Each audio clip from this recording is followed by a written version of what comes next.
Good early evening, everybody. Welcome to the second day of the Marin Valley Film Festival. And my name is Kelly Clement, and I am on the programming team here. And we've got a very exciting film to show you tonight. It's a film that had its world premiere at the Toronto International Film Festival.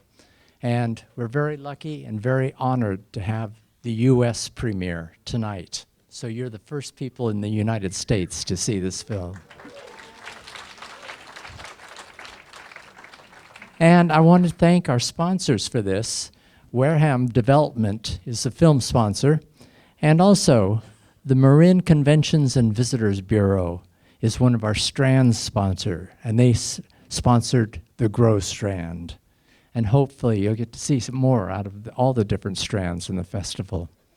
And enough talking from me. I'd like to bring up the director of the Grab. I want to bring Gabriela Cowperthwaite.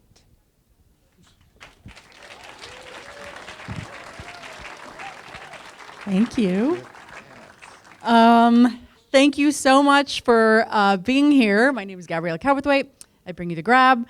The Grab is a 90-minute distillation of a 6-year investigative journey done by Bill Munoz, Mallory Newman, and Emma Schwartz, and most of all by Nate Halverson. Yes, go Nate. Nate. Yes, and I also want to mention it was guided and spirited by our producer Amanda Pike, who was with us from day one. Thank you as well to Bly Faust, who I believe is here. I'm going to make her stand up later. So, and Nicole Rocklin for introducing me to the Center for Investigative Reporting in the first place. And for Mill Valley, to celebrate docs and independent film means everything to us to have this Friday night slot. Very sought after, we know that, and we give you the heartiest thanks for that imaginable. And the Bay Area is actually home to Center for the Investigative Reporting, which is celebrating their 45th anniversary. Yeah. So, might be a few members in the audience tonight. And finally, I'd like to thank our executive producers who are with us tonight. Jan McAdoo, Dory Friedman, yes please, applaud away. Julia Gellert, and Krista Scharfenberg. And many more who couldn't make it tonight. But having executive producers who believe you're onto something is everything. It's akin to asking people to stand at the edge of a cliff and stare into the abyss with you, because that's what documentary filmmakers do. That's what investigative reporters do. We stare into the abyss and just hope that someone will jump and make the jump and sort of trust that we're onto something and ride the waves out. So thank you for all those who jumped. For all the people here, I just want to send a special thanks. So you've chosen to be here, you've chosen to come to a documentary. What I learned about investigative reporting is if it's done with rigor and integrity, the way that it was done, I believe, by Nate and the team here, it takes a lot of time. And it takes resources, and it takes risk. So the upshot of that and the good part of that is you come along with us for that, and you come and watch this stuff, and you read the articles, and you consume and drink what we're pouring. It means that we get to continue telling stories. Important stories get told. When important stories get told, the world gets smarter. When the world gets smarter, we have a chance to restore balance, to right the ship. Choose your euphemism, but we have a fighting chance. So, to all you who came tonight, thank you so much. And with that, the Grab. Thank you. Well, ladies and gentlemen, Gabriela, Amanda, and Nathan.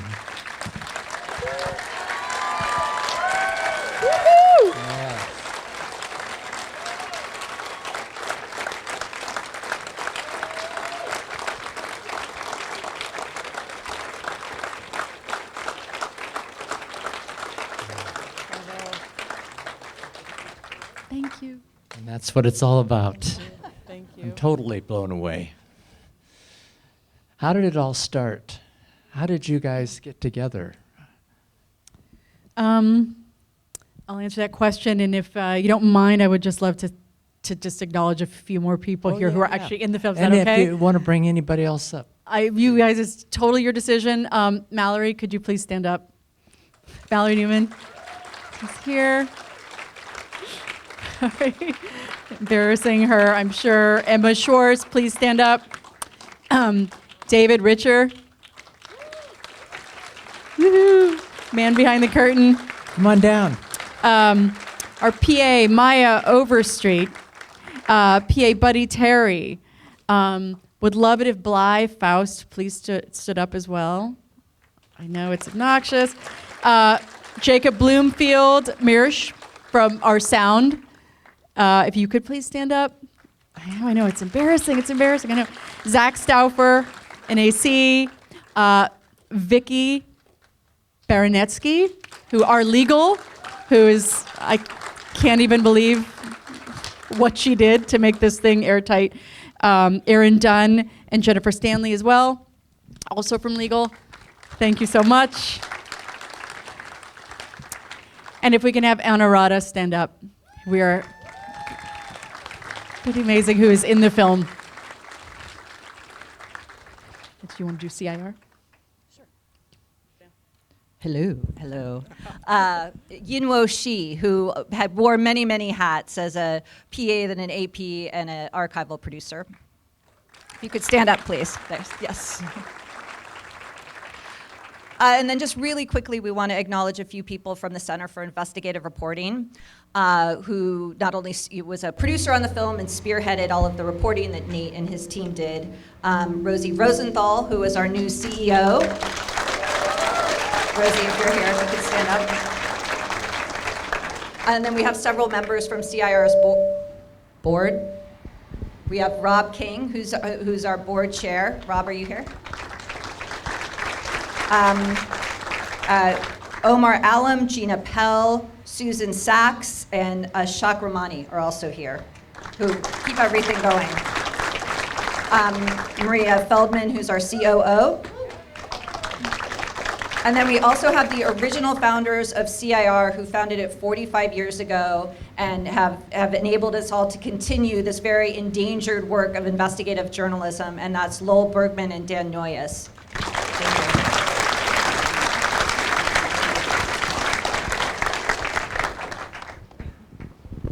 Yes, and in answer to your question, at least how I came upon this, again, Nate had already reported out the Smithfield food story, and so I came aboard, I think it was around 2016, I met everybody at the Center for Investigative Reporting through Bly Faust, and really just kind of heard that there were some stories that Nate was working on and reporting out, and I think the onus was sort of like, in terms of a film, is there a film in here? These are all important, but are they disparate? Are they interconnected?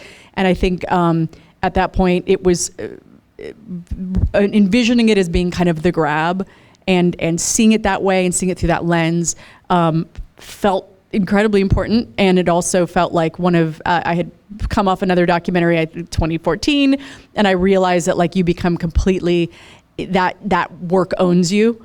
And you are so tethered to that work for years and years afterwards that I knew whatever I had to do after that had to be really meaningful. And I felt like this was one of those stories that I couldn't not do. And so kind of came aboard, and we started the adventure together.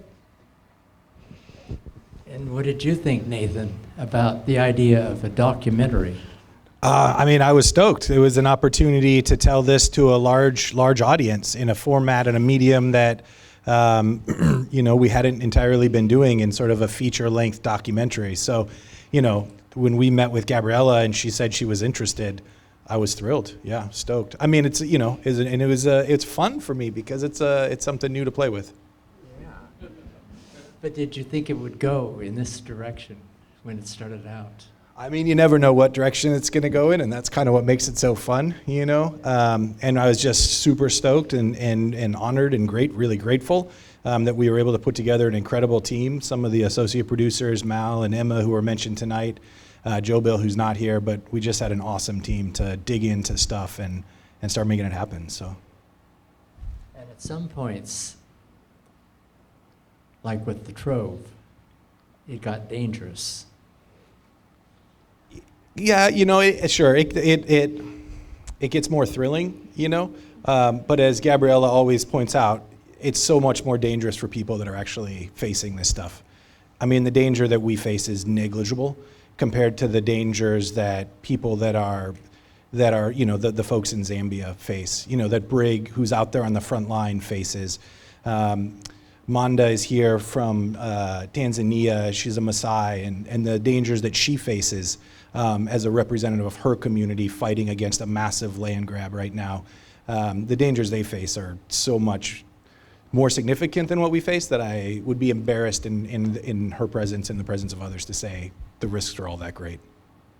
I think we did all sorts of diagnostics on our computer. We knew that the stones that we were, overturning were, whatever you see it here, very powerful entities, and they have access to very other powerful entities that have the ability to have retaliatory measures that are things that we're not used to, and I don't even know how to contend with. And so there was that side of it for sure, but it was as everybody in this room who's investigative report, I mean, this is sort of like what you do, and you do realize that the story you're telling is more profound than what it is that more profound, and those folks are facing more dangers than you could be facing.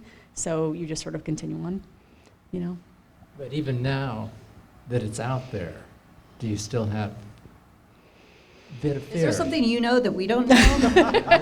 Something we should be worried about? I think there is. I mean, there is, of course. I mean, I think it's more getting hacked.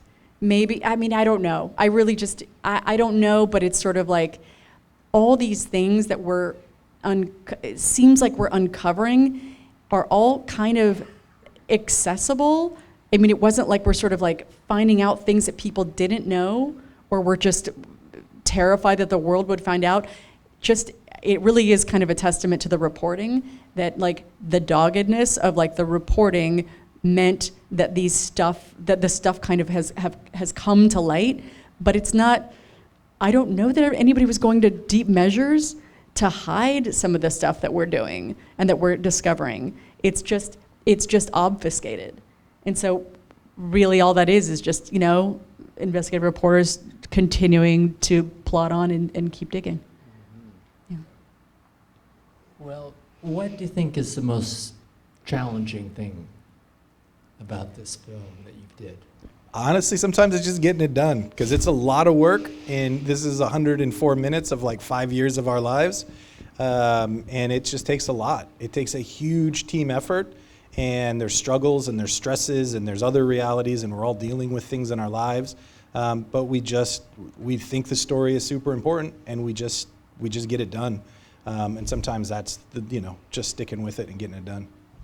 Yeah, we saw a bit of the challenge of getting your interview subjects. Tell us a little bit more about that, how you approached these people and how you got them to participate. I think, within the DoD and the intelligence community, there's a growing frustration. They started taking a look at this stuff really seriously with the National Intelligence Estimate in 2012. On water, and then an ICA in 2015. They had a large team in Langley that was working on this stuff, and they've come out with, what is it, every 4 years when a president takes over, the Global Trends Report, is that it? They're laying out some really dire circumstances for the future, and we're not seeing any policy shifts. There's no national water strategy within the United States. The water laws that govern California are still from gold rush era applications. And so I think people are getting frustrated, and so I think you're finding a willingness for people to kind of come out of the shadows in that world and talk. Emma, who's here, she was the one who first contacted Edward Hargroves and reached out to him, and got him talking. And I mean, to Edward's credit, he was just super candid and spoke it as he sees it. And then other folks, it's just all about building trust. Nobody's going to talk to you if you don't have trust. And so I think it's just being a real person and being honest and being able to show sources to say, look, I have a source from 8 years ago that went through a hard story with me, and they still talk to me, they still take my calls because I'm a responsible journalist. And so leaning into those previous relationships to establish new relationships and telling people that you're in it for the long haul, that you're not sort of a run and gun, I'm going to do a story, I've got a deadline in 2 days. And I'll just make a plug now for investigative journalism. I mean, that's what we bring, is that I can tell people I'm going to be working on a story for months, sometimes years, and I'm going to tell it as it is, as it's right, and I'll stick with it until we get it right. And a lot of our friends now at shrunken daily newspapers don't have that opportunity because there's just deadline crunch. So, Can I have some questions from the audience? Aside from eating locally and spreading the word, what can we do and where can we tell people to see this? Yeah, good question. She asked, what can we do after having seen this film? well, there's a state senator here tonight, Melissa Hurtado, who's been, she's in the Central Valley. Her constituency is seeing the impacts of water being sucked out of their aquifers for crops that are oftentimes going overseas, and she's been pushing back and fighting against it. She had a bill that passed unanimously in the Senate that the governor vetoed. Now, we have to be super careful because obviously the farming industry is very powerful, but it's also very important, and when you don't get it right, you can see what happens in a place like Venezuela. And so you can't break it, but at the same time, there has to be push, and there has to be, before you can have push, there has to be awareness. So I think taking information like this, so thank you for all being here. And I think, the fact we don't have a national water strategy, a third of food goes to waste. There's a litany of things, and choosing what you eat, probably considering eating less meat. And when you do eat meat, be very conscientious about the meat that you eat. Maybe look and try to get meat that's grown on a regenerative farm. That makes a big difference. So just being thoughtful and asking more of our government. And in terms of where to see the film, we've just now, this is only the second film festival we've screened the film at. It's its U.S. premiere. It will be showing next week at Double Exposure. Investigative Film Festival is the opening night film in Washington, D.C. I think the rest of the film festivals haven't been announced yet, so I can't say, but it's going to continue a film festival run. We're talking with distributors and hope to have some news shortly about how it can be available more widely. You have to speak very loud. Okay. I'm curious because you focused on Arizona, and I know there's land grabbing happening in California, and I've seen it in the wine industry, and I'm just curious if you found anything there and why you didn't touch on California specifically. Yeah, how's it being Well, affected? there's two parts to that. There's the reporting answer, and then there's the storytelling answer. And I'll just do the reporting answer was because after I did the Smithfield story, I wanted to know what other countries were running short and had a government mandate to start going overseas. And the Saudis were one that came onto my radar. And so when I looked into it, I'd found the Arizona case. And we broke that story in 2015 on our radio show that goes on NPR stations, Reveal. And it got national. This was funny. I wrote something and it went in Mother Jones, and it was a top read story that week, and Fox News had me on at the same time. And when Mother Jones and Fox News cover the same story for the same reason, you know that people care. So that's how we got into Arizona.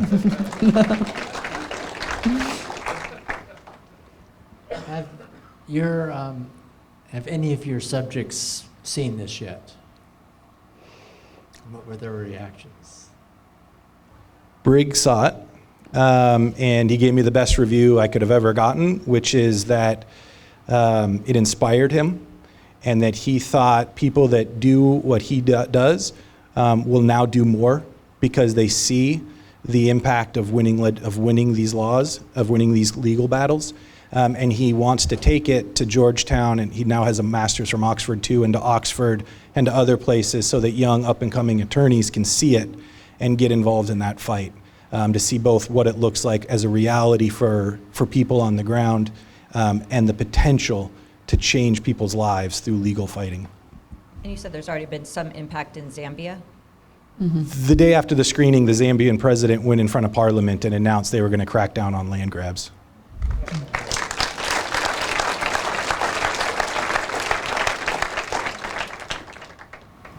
Great job. Great film, you guys. Thanks. My question is about, in the United States, you know, the grabs we saw there were the Arizona hay being shipped overseas and the pigs being shipped to China. There's sort of two ways you could solve for that on a policy basis. One would be to require water management. You know, we kept water in balance. We only took out what was replenished. The other would be to sort of stop the globalization, to stop things from being exported. Both of those policies would have a lot of consequences. If you were in charge, which would you choose? Well, fortunately, I'm not in charge, Paul. I get to, my job is just to go out and get the arcane information from inside of academia, or information that's tucked away in a classified report, or information that exists inside of executive offices, and share it with all of you. Like, that's fundamentally what my job is. That's how I view myself in our economy, is collecting information and sharing it with people. That's what I do as a journalist.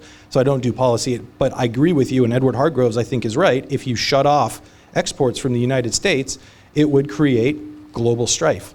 And so the idea of just turning off U.S. exports on food is, doesn't seem like anyone's advocating for that. I will say in Arizona, to build new developments, residential developments, you have to be able to, if I'm remembering this correctly, under Arizona law, you have to have 100 years, you'll be able to prove that you have water for 100 years. And when I looked into it, it didn't really seem like the state was upholding that policy.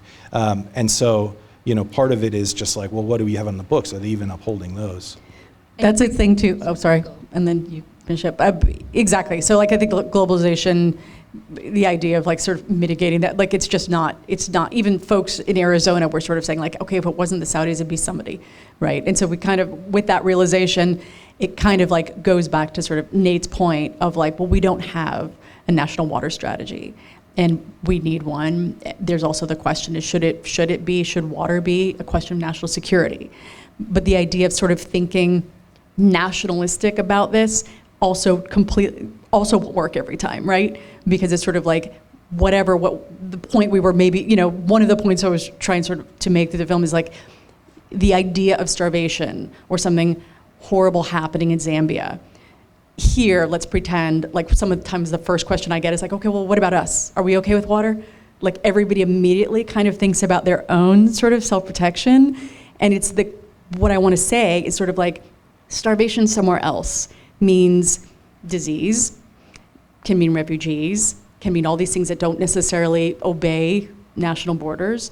And it also could mean if you want to talk about it this way, you're going to see the changes in the grocery stores, on the shelves. We're feeling that with Ukraine.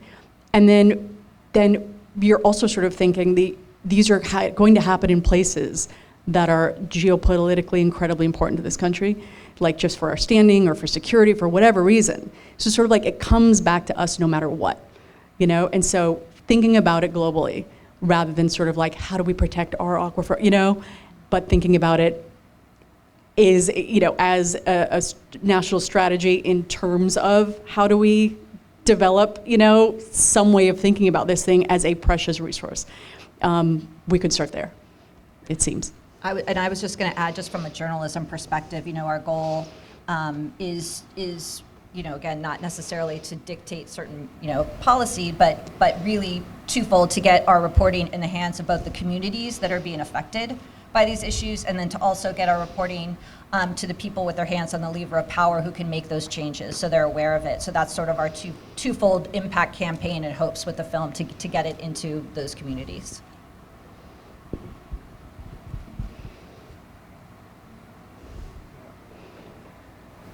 Oh, could you speak a little bit more? There's a woman, I've missed her name, but she was very hopeful and calm, and she always seemed to be sort of smiling and feel like everything was okay. Molly John. Okay. And she was talking about, well, in 3 days we could create the amount of food needed with fungi instead of meat. And I just thought that was so hopeful. I love how you guys presented it as these national problems, and then ultimately, as you're pointing out, it's a global, we need a global Yeah. strategy. Like, we need to work together if that could ever happen. Totally. But she seemed like, there were two women actually, but she seemed super hopeful. Yeah, we'll repeat it. She had like specific strategies, like regenerative ag and Yeah. And the question was about the hopefulness that Molly John was sort of presenting at the end about like making food from thin air and the idea of just hopefulness in general in a very, very dense, sometimes not very lighthearted film. And yeah, do you want to speak about the fungi thing? Sure, and I'll just say, Molly sees the disaster that's coming, and Molly also knows that there's solutions. There are solutions. Regenerative agriculture has huge potential to be a solution, right? Molly specifically with the fungi was talking about, there's a company here locally that's headed by Lisa Dyson, and they basically, NASA wanted to see if they could create food in space, I think by running like carbon dioxide through fungus or something, beyond my capacity. But yeah, you can create food really fast, and the idea is you can use solar panels to create the energy that's necessary, and you'd have like a food box in your home that could produce this type of rationed food. But I think the key thing here again is that there's solutions for all of this. Like Venezuela ran out of enough food to feed its people, and we have a mass migration happening out of Venezuela because people are hungry, among the geopolitics. But fundamentally, I went there, I visited, people are starving, it's terrible. They have enough water, they have enough land, it's mismanagement. And there are enough calories already to feed 10 billion people. So if we start seeing mass famine, which we're on a trajectory to see, it's gonna be mismanagement. Fundamentally, the solutions exist to solve this problem. It's all solvable, it's not getting solved. I thought we were going to be hopeful. Well, the fact that there are solutions out there is very hopeful. We just have to get it done. Question back there. Do you see somebody? With a white hat? Yeah. Did you have any big changes to your thesis behind the film as you were making it, as current events unfolded? Because obviously the Ukraine war obviously started during the project. So did all this confirm what you were thinking, or did your thinking change as you were making it? I think when I first met everybody, the film was kind of a little more focused towards starvation. Oh, repeat the question. Sorry. Yes, the question was whether the original thesis changed along with world events happening. And yes, you have to stay malleable for sure. When it first started, it was sort of starvation, and Nate had been to Venezuela during all of that happening on the ground, and so there was a bunch of that. I sort of started imagining it more as the grab, like it really just seemed like it was human agency, and this wasn't this like biblical existential tale of like food going away. It was just sort of like, no, people are actually grabbing it out from underneath us without us knowing it. And so that was kind of my focusing of it. And then as we went, Nate had smartly, along with Mallory, who had sort of been watching Crimea, and she was just sort of like, are you guys paying attention to this? Like, there's all these Russian troops kind of like storming up on the border. And we had no idea what was going to happen, but we had already talked to Senchenko because Crimea and the water, you see it up here, it all made sense for this grab. We had no idea what was going to happen with that, of course. But and then the GERD, okay, and so then there's of course a story, if anybody's interested in the fact that this could have been a 20-part series, I think it's a very obvious it could have been. We were just like, I was shoving it in there like a bouillon steroid shot, and it's a lot, and I know that, sorry, but you wouldn't believe what we left on the floor, on the cutting floor. And one of the things is the GERD, which is the Grand Ethiopian Renaissance Dam. So when I talk about geopolitically things that are happening that could like be problematic and require the U.S. to get involved geopolitically, that is the one. So Ethiopia is looking to build an enormous dam to stave off, to capture some of the Nile for hydroelectric power. And for them, they fall into famine often and frequently, so they need that for their country. If they do that, Egypt and the Egyptian farmers don't have water. So this is so profoundly problematic. Both sides, the reason it's so geopolitically sensitive, both sides presumably have allies that are pretty strong. And those allies, we don't know, and we could never quite, get anyone to say it from the State Department or anything, but it was seemed like we were, happen to be friendly with one side, and some of our quote-unquote adversaries or places we have complicated relationships with, like Russia and China, are on the other side. So like we can't afford to have anything happen there, and this is a water grab issue. And so that's like the biggest example of like, we got to figure this out, across the board globally, because it's gonna come home to roost. So that is also one that's still happening. It's still an issue and it's still conflictual. And we have all the material, we feel like, but we just couldn't make this any longer and give you guys more. But it's a current event that kind of it just continues. I think that was the hardest part of the film, was what you No could question. fit, what you could include, and what got left on the cutting room floor. Totally, without question. Yeah. Yeah. Well, it's something that's unfolding every minute. And as we walk out of the theater tonight, there'll be a new piece to the puzzles. Definitely. Did you ever think about turning it into a docuseries? Oh yeah. Is there any We did. possibility? Needs like what, when I'm 70? No, right. We realized it was just, I just think in general, it's a lot, and we get it. Like, I think that just like in terms of people's, just trying to access people and make sure that we're not in an echo chamber of a bunch of, folks in blue states who already talk about regenerative stuff. We want this to reach people. Like, that's why Arizona's in here, is because, oh my gosh, Brig in Serenge, one of the things Brig told us was like, I had no idea, like a red state and the American farmer was kind of going through some of the same stuff that we are. And so really, again, it was so much that trying to sort of shove it into this 90-minute thing was strategic, so that people who don't want to sit in and just check this darkness out forever and ever have a chance to get like the wheels turning. And this documentary is not the end. Nate is Yeah. sorry. Nate is continuing to report on these issues. We will do an hour, maybe 2 hours for CIR's radio show Reveal that we'll be on. Nate will be doing articles around it. So we're continuing to see where the story goes, continuing to report on it, and use some of those stories that are on the cutting room floor to get those out into the world as well. So more to come. Have you ever thought about doing a podcast, Nate? Well, funny, we work at a place that has a podcast. That was a real question. Yeah, of course. There's a ton of there's so much information. I could put out all kinds of stuff. I think it's just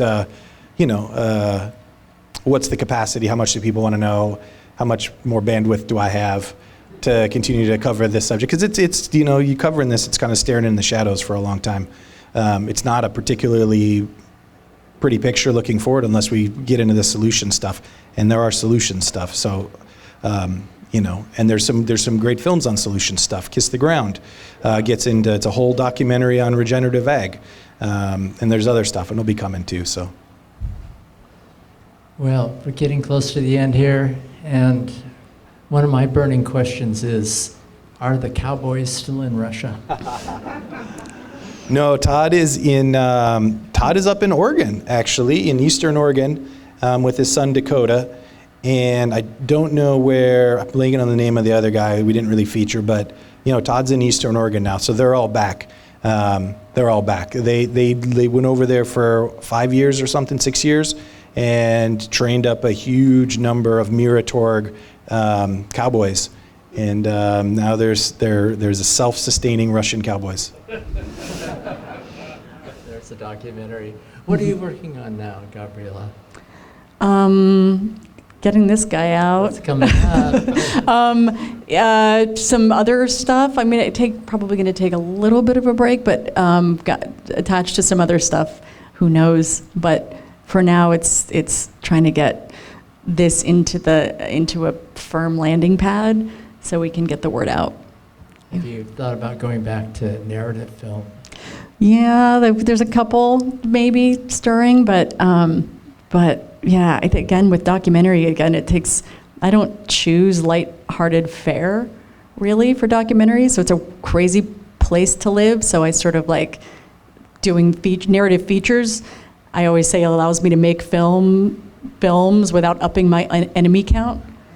And like, with just like, you don't have to sleep with one eye open. So it's just a nice place to be. So hopefully both worlds will still have me.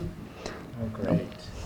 Well, thank you so much for sharing this with us and giving us a U.S. premiere. Thank you all. Thanks for coming. And there'll be another screening of the Grab. On Monday. Monday at 1 o'clock, and Nate and I will be there for that. If you're- Thanks everybody for coming out. Super Spread the appreciate word. you. Thank you, everybody.